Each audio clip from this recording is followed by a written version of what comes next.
On May 15, 1951, General Omar Bradley sat in a witness chair in the Senate Office Building in Washington, D.C. He was watching senators get ready to ask him questions. These questions could destroy the reputation of America's most decorated general. Douglas MacArthur. MacArthur was 71 years old, a Medal of Honor recipient, a hero of 2 world wars. But he wanted to expand the Korean War into mainland China. He wanted to bomb Chinese cities, blockade their ports, and even possibly use atomic weapons. 34 days earlier, President Harry Truman had fired him for insubordination. The American public was furious. Millions believed MacArthur was right, and Truman was wrong. MacArthur had testified before Congress from May 3 to May 5. 3 full days. He argued his case brilliantly. His logic was persuasive, his passion undeniable.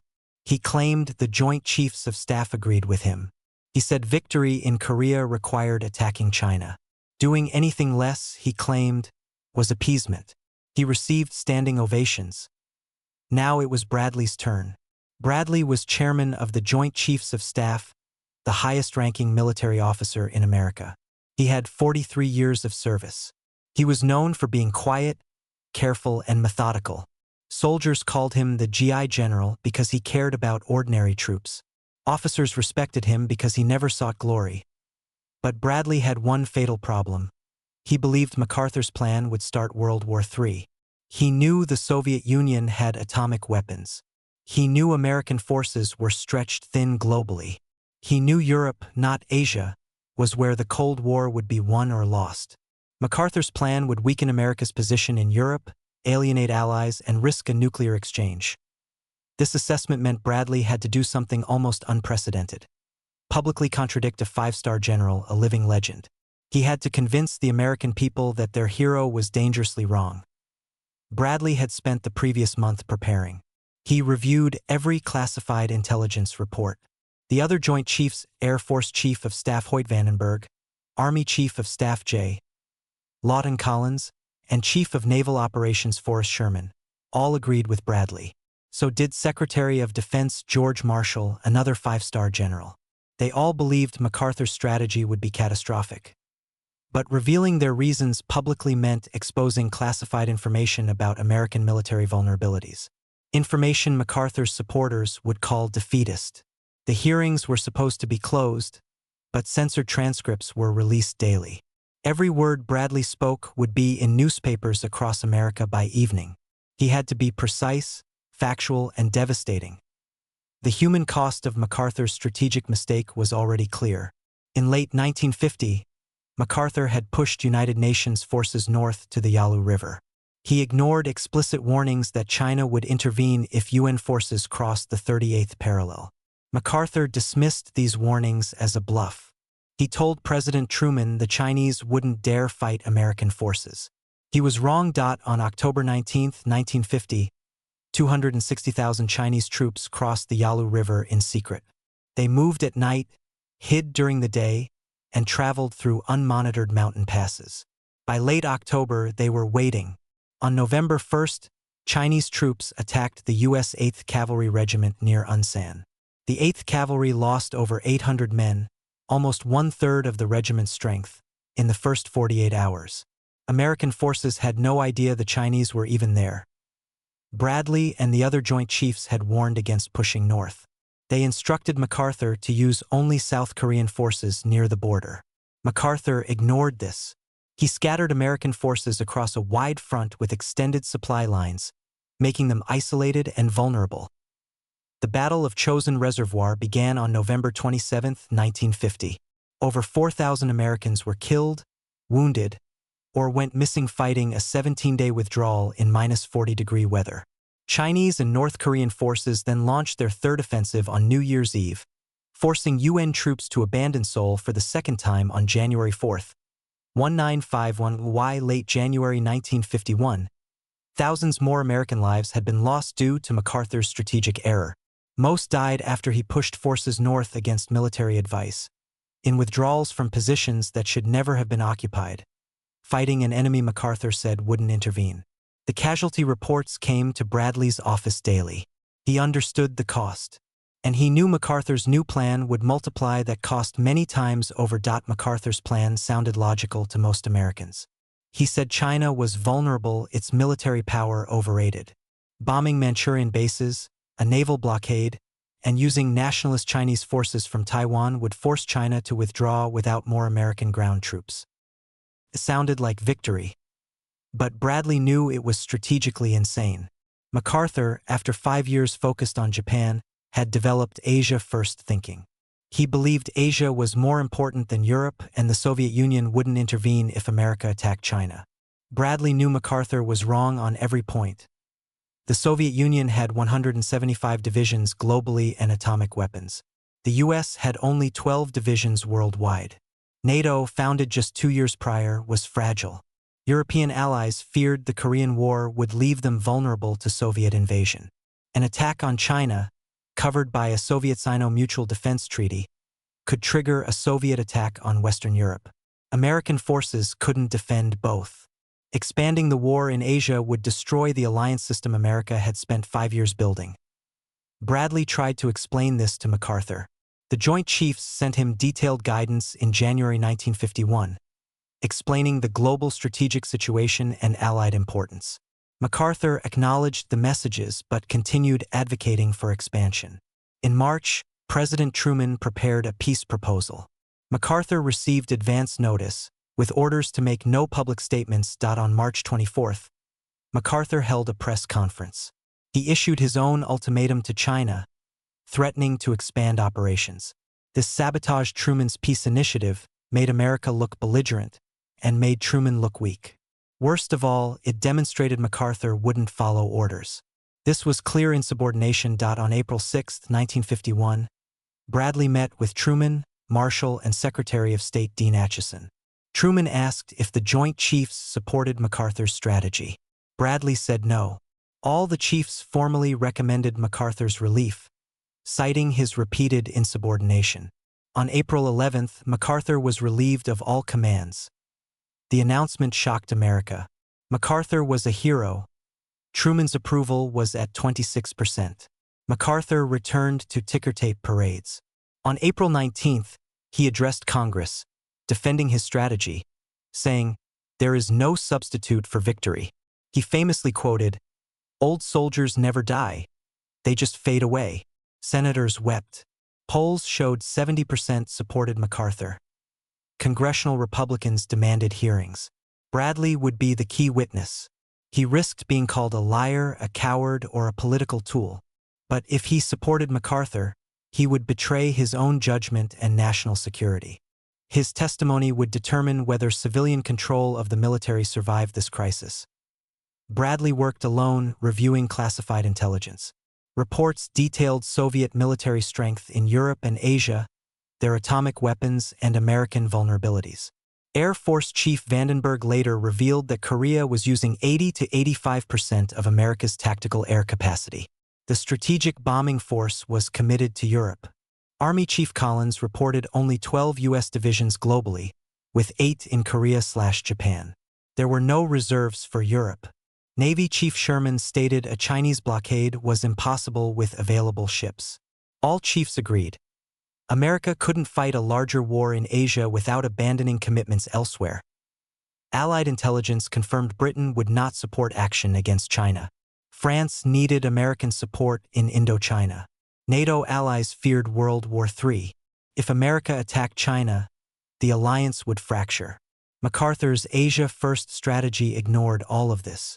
Bradley knew belief wasn't strategy, and hope wasn't a plan.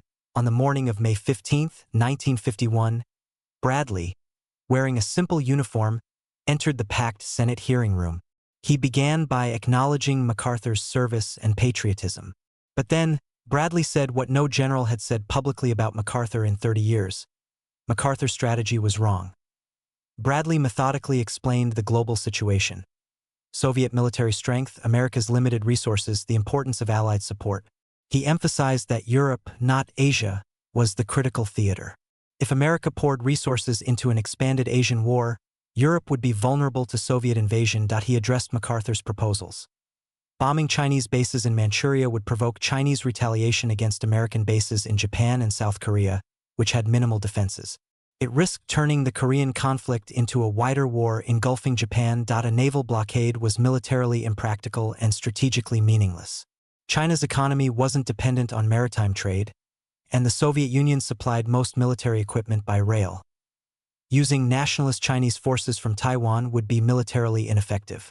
Chiang Kai-shek's forces had poor leadership, equipment, and morale, and were widely rejected by the Chinese people. Their use would provide limited benefit while creating enormous political complications and giving the Soviet Union justification to intervene directly. Then Bradley delivered the line that would define the entire debate. Bradley: "I am under no illusion that our present strategy of using means short of total war to achieve our ends and oppose communism is a guarantee that a world war will not be thrust upon us. But a policy of patience and determination without provoking a world war, while we improve our military power, is one which we believe we must continue to follow. Under present circumstances, we have recommended against enlarging the war from Korea to also include Red China. Red China is not the powerful nation seeking to dominate the world. Frankly, in the opinion of the Joint Chiefs of Staff, this strategy would involve us in the wrong war, at the wrong place, at the wrong time, and with the wrong enemy. Wrong war, wrong place, wrong time, wrong enemy." The words hung in the air. Bradley had just told America its greatest general was proposing a catastrophic strategic error. He explained that the real enemy was the Soviet Union, the real threat was to Europe, and the real objective was containing Soviet expansion. MacArthur's plan ignored all of it. It was strategically bankrupt. Bradley's testimony lasted hours. He answered every question with precision. Over the following days, the other service chiefs corroborated his points. Vandenberg detailed America's extreme vulnerability in air power. Collins explained China's untapped military potential and the futility of an Asian war of attrition.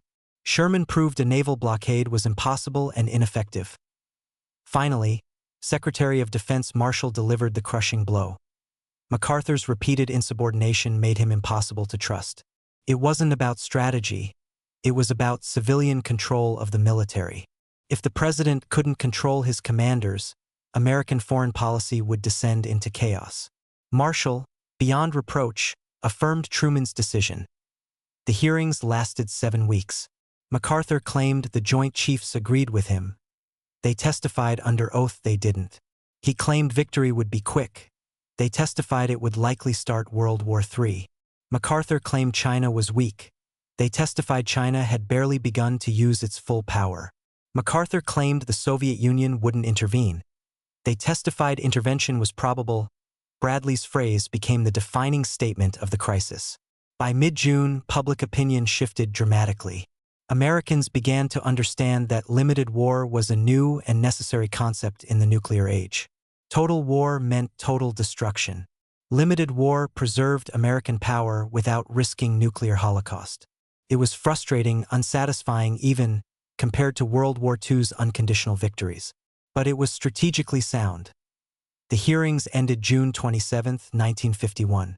The Senate committees concluded Truman's firing of MacArthur was constitutional and appropriate. They found MacArthur's strategy unsupported and his actions insubordinate.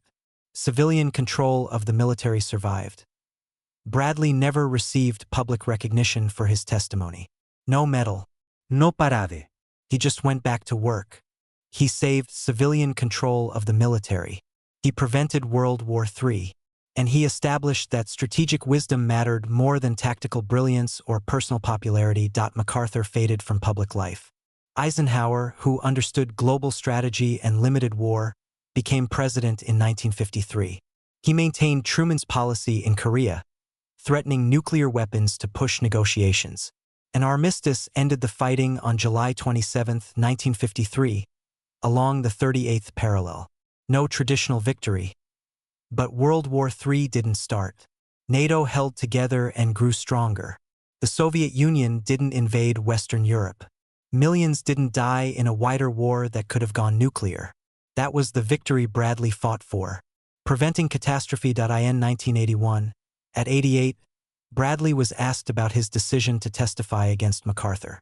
He called it the hardest thing he had ever done. Harder than any combat decision. Contradicting a superior, a legend, a violated everything he was taught about loyalty to Bradley. But I came to understand that loyalty to the nation and the Constitution mattered more than personal loyalty to any individual officer. MacArthur's strategy would have destroyed the Western Alliance and possibly triggered nuclear war. The stakes were too high for silence. Bradley never regretted his testimony. He received hate mail, was called a traitor and coward. But he knew he did the right thing. He believed civilian control of the military was fundamental to American democracy, that he believed MacArthur was a brilliant tactical commander but a terrible strategic thinker.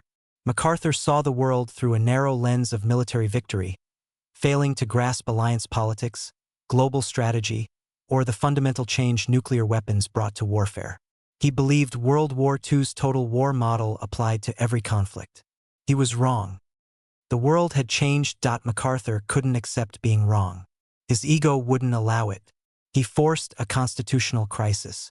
Even after all the evidence, he never admitted error, spending the rest of his life believing history would vindicate him. History didn't. Bradley died in 1981. His gravestone didn't mention the wrong war speech. But military historians understood his testimony changed American strategic culture. Before Bradley, most Americans believed military victory required total war. After Bradley, limited war was sometimes necessary. Before Bradley, popular generals could challenge civilian authority. After him, that was insubordination.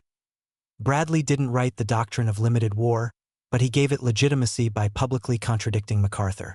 He showed that professional military judgment could prevail over personal popularity when the stakes were high. His phrase, "the wrong war at the wrong place at the wrong time and with the wrong enemy," became shorthand for strategic error used even during the Vietnam and Iraq wars. But few remember the man who said it. Bradley was MacArthur's opposite. He avoided glory, wrote careful reports, wore simple uniforms, and believed professionals served civilian authority. When those philosophies collided, Bradley's prevailed because he was right.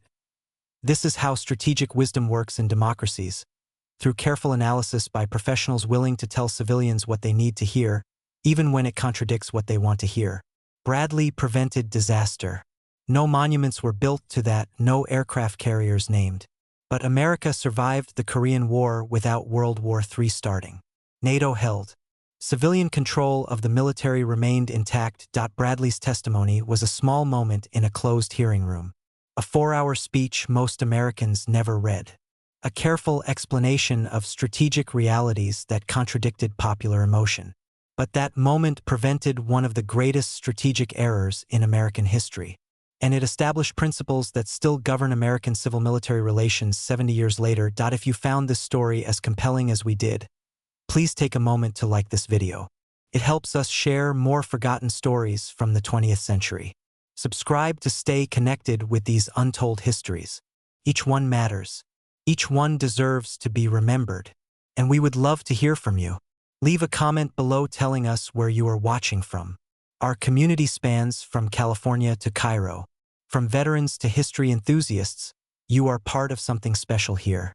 Thank you for watching and thank you for keeping these stories alive. Make 101 images prompt. Make sure take time and make best.